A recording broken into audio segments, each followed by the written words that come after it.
ಮೌನ ಮೆರವಣಿಗೆ ಮಾಡಕತ್ತಾರ. ಇದರ ಉದ್ದೇಶ ಏನೈತಪ್ಪ ಅಂತಂದ್ರೆ, ಸ್ವಾಮಿಗಳು ಒಬ್ಬ ಕಾವಿದಾರಿಯಾಗಿ ಸಮಾಜ ಉದ್ಧಾರವನ್ನು ಮಾಡುವಂಥ ಕೆಲಸ ಮಾಡಬೇಕಾಗಿತ್ತು. ಆ ನಿಟ್ಟಿನಲ್ಲಿ ತನಗೆ ಬೇಡವಾದಂಥ ಪರಿಸ್ಥಿತಿ ಬಂದ ತಕ್ಷಣ ರಾಜಕಾರಣ ಸ್ಟಾರ್ಟ್ ಮಾಡ್ತಾರೆ.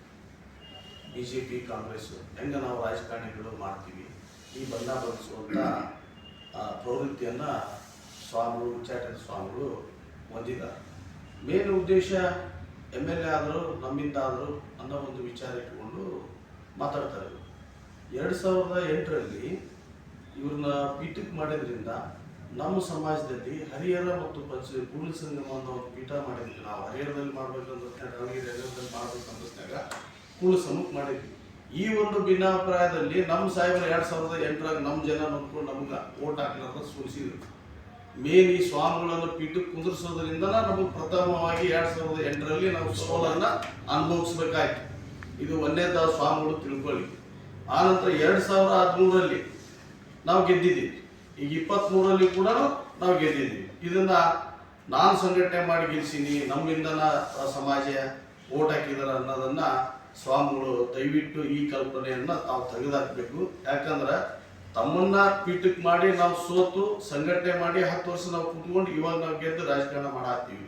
ಆ ನಂತರ ವಿನಾಕಾರಣವಾಗಿ ನಮ್ಮ ಶಾಸಕರ ಮೇಲೇನೆ ಬಳ ಮಾಡೋದು ಯಾಕ? ಒಂದು ನೆನಪಿರಲಿ, ಈ ಒಂದು ಪಾದಯಾತ್ರೆಯನ್ನು ಸ್ಟಾರ್ಟ್ ಮಾಡಬೇಕಾದ್ರೆ ಯಡಿಯೂರಪ್ಪನವರು ಕಾಂಪ್ರಮೈಸಿಂಗ್ ಆಗಿ ನಿರಾಣಿಯವರನ್ನ, CC ಪಾಟೀಲ್ರನ್ನ, ಇನ್ನಿತರ ಅವರ ಸಚಿವರನ್ನ ಕಳಿಸಿದ್ರು. ನಾವು ನಮ್ಮ ಶಾಸಕರು ಬಾಗಲಕೋಟೆಗೆ ಹೋಗಿದ್ವಿ. ಇವರು ಕೂಡ ಎಲ್ಲರೂ ನನ್ನ ಜೊತೆ ಇದ್ರು. ನಾವು ನಮ್ಮ ಶಾಸಕರು ಬಂದು ಕೂಡಲ ಸಂಗಮ ಮುಟ್ಟೋದ್ರಲ್ಲೇನ ಈ ಇದು ಪಾದಯಾತ್ರೆಯನ್ನು ಕ್ಯಾನ್ಸಲ್ ಮಾಡಿಬಿಟ್ಟಿದ್ರು. ಮೂಲ ಕಾರಣ ನಮ್ಮ ಶಾಸಕರು ಬಂದು ಅದನ್ನು ವಿರೋಧ ಮಾಡಿ ಪಾದಯಾತ್ರೆಯನ್ನು ಸ್ಟಾರ್ಟ್ ಮಾಡಿದ್ರು. ಇವರು ಸ್ವಾಮಿಗಳು ಪಾದಯಾತ್ರೆ ಮಾಡ್ಬೇಕಂತ ಬಯಸಿದವರಲ್ಲ. ಇದನ್ನ ಮೊದಲು ಸಮಾಜನೂ ತಿಳ್ಕೊಳ್ಳಿ. ಕಾರಣ ಏನಂತಂದ್ರೆ ಆಲ್ರೆಡಿ ಅಡ್ಜಸ್ಟ್ಮೆಂಟ್ ಆಗೋಗ್ಬಿಟ್ಟಿದೆ. ಹಾಗಾಗಿ ಅವತ್ತ ಪಾದಯಾತ್ರೆಯನ್ನು ಮಾಡಬೇಡಂತ ನಿರ್ಧಾರ ತಗೊಂಡಿದ್ರು. ಇದನ್ನ ದಿಟ್ಟ ನಿರ್ಧಾರ ತಗೊಂಡು ಪ್ರಥಮವಾಗಿ ಇದನ್ನ ಮುಂಚೂಣಿಯಾಗಿ ತಗೊಂಡು ತಾವೇ ನಡೆಸಿಕೊಂಡು ಬಂದು ಇವತ್ತು ರ್ಯಾಲಿ ಮಾಡೋದ್ರಲ್ಲಿ ಇವತ್ತು ಪಂಚಮಶಾಲಿ ಸಮಾಜ ನಮ್ಮ ರಾಜ್ಯದಲ್ಲಿ ಒಗ್ಗಟ್ಟಾಗಕ್ಕೆ ಒಂದು ಕಾರಣೀಕರ್ತರಾದಂಥವ್ರು ಯಾರಾದ್ರೂ ಇದ್ರು ಅದು ನಮ್ಮ ವಿಜಯಾನಂದ ಕಾಶ್ಯಪ್ನವರು. ಇದನ್ನ ಸ್ವಾಮಿಗಳು ಅರ್ಥ ಮಾಡ್ಕೊಳ್ಳಿ.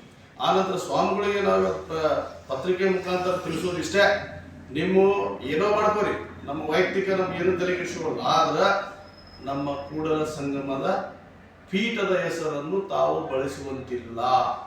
ನಮ್ಮ ಕೂಡಲ ಸಂಗಮ ಪೀಠದಿಂದ ತಾವು ಉಚ್ಚಾಟಿತರಾಗಿದ್ದೀರಿ.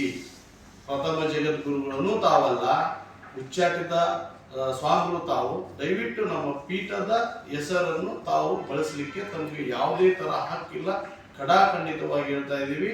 ತಾವು ಏನಾದರೂ ಹೋರಾಟ ಮಾಡಬೇಕು ತಾವು ಬಯಸಿದಲ್ಲಿ ತಮ್ಮ ಸ್ವತಂತ್ರವಾಗಿ ಯಾರಾದ್ರೂ ಈ ದೇಶದಲ್ಲಿ ಸ್ವತಂತ್ರವಾಗಿ ನಿರ್ಧಾರ ತಗೋಬಹುದು, ತಾವು ತಗೊಳ್ಳಿ. ಆದ್ರೆ ನಮ್ಮ ಪೀಠದ ಹೆಸರನ್ನು ಬಳಕೆ ಮಾಡಿ ಯಾವುದಾದ್ರೂ ಒಂದು ಫಂಕ್ಷನ್ ಅಲ್ಲಿ ಪ್ರಥಮ ಜಗದ್ಗುರು ಕೂಡಲ ಸಂಗಮ ಪೀಠ ಹಾಕೋದನ್ನ ದಯವಿಟ್ಟು ನಿಲ್ಲಿಸ್ರಿ ಅಂತ ಅವರಲ್ಲಿ ನಾನು ಕೇಳ್ಬೋದು. ಪಂಚಾಯತಿಗೆ ಅಜ್ಜರು ಮತ್ತು ಶಾಸಕರು ಕೂಡ ಇದ್ದರು.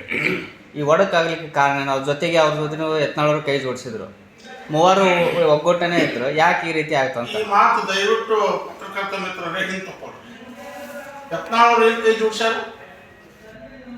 ಪಾದಯಾತ್ರೆ ಪ್ರಾರಂಭ ಮಾಡಲಿಕ್ಕೆ ಮುಂಚೂಣಿ ಒಳಗೆ ನಿಂತು ಅದಕ್ಕೆ ಅಡಿಪಾಯ ಹಾಕಿದವರು ವಿಜಯಾನಂದ ಕಾಶ್ಯಪ್ನವರು. ಯಾವಾಗ ಬಂದ್ರವರು ಅದನ್ನ ಪ್ರಾರಂಭ ಮಾಡ್ಬೇಕನ್ನೋ ಪಂಚಮಸಾಲಿ ಟ್ರಸ್ಟ್ ಒಳಗ ನಮ್ಮ ಬೈಲಾದೊಳಗೆ ಏನೈತೆ, ನಮ್ಮ ಪೀಠಕ್ಕಾದ ಗುರುಗಳು ವೈಯಕ್ತಿಕವಾಗಿ ಆಸ್ತಿ ಮಾಡಬಾರ್ದು ನಮ್ಮ ಬೈಲಾ ಇದೆ. ಕೆಲವೊಬ್ರು ಹೇಳ್ತಾರ, ಆದ್ರೆ ಬೈಲಾ ತಂದು ತೋರಿಸ್ತೀವಿ ನೋಡ್ರಿ ಬೈಲಾದೊಳಗೆ ಏನಿದೆ. ಅನಂತರ ಗುರುಗಳು ಒಂದು ಪೀಠಕ್ಕಾಗಿಂದ ಇನ್ನೊಂದು ಟ್ರಸ್ಟ್ ಮಾಡ್ಕೋಬಾರ್ದು. ಇವ್ರದ್ದು ದಾವಣಗೆರೆ ಒಳಗೆ ಟ್ರಸ್ಟ್ ಐತೆ. ಈ ರೀತಿ ಮಾಡ್ಕೊಂತ ಹೋದ್ರ ಇವೆಲ್ಲಾನು ಅವ್ರಿಗೆ ಮೌಖಿಕವಾಗಿ ನಮ್ಮ ಹಿರಿಯರು, ನಮ್ಮ ಎಲ್ಲ ಟ್ರಸ್ಟಿನ ಪದಾಧಿಕಾರಿಗಳು ಮತ್ತು ಸದಸ್ಯರು ಅವ್ರಿಗೆ ಎಚ್ಚರಿಕೆ ಕೊಟ್ಟೇ ಕೊಟ್ಟರು. ಆದ್ರೆ ಸ್ವಾಮಿಗಳೇನು ಸುಧಾರಿಸಲಿಲ್ಲ. ಮುಖ್ಯ ಅವ್ರನ್ನ ಏನು ಮಾಡಿದ್ರು, ಒಬ್ಬರು ವಿಜಯಾನಂದ ಕಾಶ್ಯಪ್ನವ್ರ ಹೆಸರಲ್ಲೇ ಯಾರು ಹೊಡ್ಕೋಬಾಡ್ರಿ, ವಿಜಯಾನಂದ ಕಾಶ್ಯಪ್ನವ್ರು ಒಬ್ಬರ ಉಚ್ಚಾಟನೆ ಮಾಡಿದ್ದಲ್ಲ, ಇಡೀ ಟ್ರಸ್ಟ್ ಸಮಾಜ ಕೂಡ ಅವರು ಉಚ್ಚಾಟನೆ ಮಾಡೈತೆ. ಇವರು ಏನು ಅದನ್ನು ಲಿಂಗಾಯತ ಪರಂಪರೆನೇ ಇವ್ರಿಗೆ ಇದು ಆಗಲಿಲ್ಲ. ಲಿಂಗಾಯತರೊಳಗೆ ಜನಿಸಿ ಲಿಂಗಾಯತ ಅನಿಸ್ಕೊಂಡು ಲಿಂಗಾಯತ ಧರ್ಮಸ್ಥಾಪಕ ಬಸವಣ್ಣನವ್ರನ್ನ ಗುರು ಅಂತ ಒಪ್ಪಿಕೊಂಡು ಬಿಟ್ಟು ಏನು ಮಾಡಿದರು, ಇದು ಹಿಂದೂ, ನಾವು ಹಿಂದೂ ಅಂತ ಬರೋದು, ಹಿಂದೂ ಅಂತ ಕಂಡು. ಹಿಂದೂ ಅದೊಂದು ಧರ್ಮ ಅಲ್ಲ, ಅದು ಹಿಂದೂ ಅಂದರೆ ಹಿಂದೂಸ್ತಾನ್, ಇದು ನಮ್ಮ ದೇಶ. ಹಿಂದೂಸ್ತಾನ್ ಅನ್ನೋದು ನಮ್ಮ ದೇಶ, ಅದು ಧರ್ಮ ಅಲ್ಲ. ನಾವು ಲಿಂಗಾಯತರು, ಬಸವಣ್ಣ ಸ್ಥಾಪಿಸಿದ ಲಿಂಗಾಯತ ಧರ್ಮದವ್ರು ನಾವು. ಬಸವಣ್ಣ ಕೊಟ್ಟ ಇಷ್ಟಲಿಂಗ ಪೂಜಿಸೋರು ನಾವು. ಅಲ್ಲಿ ಹೋಗಿ ಅದು ಬಸವಣ್ಣವರು ವಚನ ಹೇಳ್ತಾರ, ಇವರು ಅಂಬಿಗರ ಚೌಡಯ್ಯನವರು ಕಟ್ಟಿದ ಲಿಂಗವು ಬಿಟ್ಟು ಬೆಟ್ಟದ ಲಿಂಗಕ್ಕೆ ಹೋಗಿ ಅಡ್ಡ ಉದ್ದ ಬೀಳುವವರು ಎಡಪಾದ ರಾಕ್ಷಿಯನ್ನು ತೆಗೆದುಕೊಂಡು ಲಟಲಟನೆ ಹೊಡೆಯಂದಾತ ನಮ್ಮ ಅಂಬಿಗರ ಚೌಡಯ್ಯನಿಗೆ ಕಾರಣ. ಇವರು ಲಿಂಗಾಯತರು ಅಂತೇಳಿ ದಾವಣಗೆರೆ ಮಠದಾಗಿದ್ರು ಲಿಂಗಾಯತರು ಅಂತೇಳಿ. ಅಲ್ಲಿಂದ ಇವ್ರನ್ನ ಯಾವ ರೀತಿ ಏನೇನಾಗೈತೆ ಅದೆಲ್ಲ ಈಗ ವಿಚಾರ ಬೇಡ, ಅದನ್ನೆಲ್ಲ ಹೇಳ್ಕೊತ ಕುಂತ್ರ ನಮ್ಮ ಸಮಾಜದ ನಾವು ಮರ್ಯಾದೆ ಕಳೆದಂಗ ಇವ್ರನ್ನ ಪುಣ್ಯಾತ್ಮನ ಅಲ್ಲಿಂದ ಓಡಿಸ್ಬಿಟ್ರು ಹೊರಚಿದ್ರು ಸ್ವಾಮಿಗಳು. ಅಲ್ಲಿಂದ ಬಂದು ವಿಜಯಾನಂದ ಕಾಶ್ಯಪ್ನವ್ರ ಹತ್ರ ಅಳ್ಕೊಂತ ಕುಂತಾರ 2008 ನಾವು ಓದಿವಿ ಸಾಕ್ಷಿ. ಇವ್ರು ಅದಾರ. ಆ ಹೊತ್ನ್ಯಾಗ ಒಂದು ಸ್ಟೆಪ್ ಮುಂದಕ್ಕೆ ಹೋಗಿ ವಿಜಯಾನಂದ ಕಾಶ್ಯಪ್ನವ್ರು ಏನು ಮಾಡಿದ್ರು, ಎಲ್ಲರನ್ನು ಕೂಡಿಸ್ಕೊಂಡು ಒಂದು ಟ್ರಸ್ಟ್ ರಚನೆ ಮಾಡಿ ಆ ಟ್ರಸ್ಟ್ ಒಳಗೆ ಪೂರ್ಣ ಸಂಗಮದಲ್ಲಿ ಧರ್ಮಕ್ಷೇತ್ರದಲ್ಲೇ ಪೀಠ ಆಗಬೇಕು ಅನ್ನೋ ಬಹುದಿನದ ಕನಸಿತ್ತು ನಮ್ಮೆಲ್ಲ ಉತ್ತರ ಕರ್ನಾಟಕದಲ್ಲಿ. ಅಲ್ಲಿ ಪೀಠ ಸ್ಥಾಪಿಸಿ ಇವ್ರನ್ನ ಅಲ್ಲಿ ಪೀಠಾಧ್ಯಕ್ಷನ ಮಾಡಿ ಇದನ್ನ ಮಾಡ್ಕೊಂಡು ಹೊಂಟ್ರ ಮುಂದೆ ಇವರು ನಡವಳಿಕೆಗಳು ಸರಿ ಬರಲ್ಲ ಉಚ್ಚಾಟನೆ ಮಾಡ್ಯಾರ.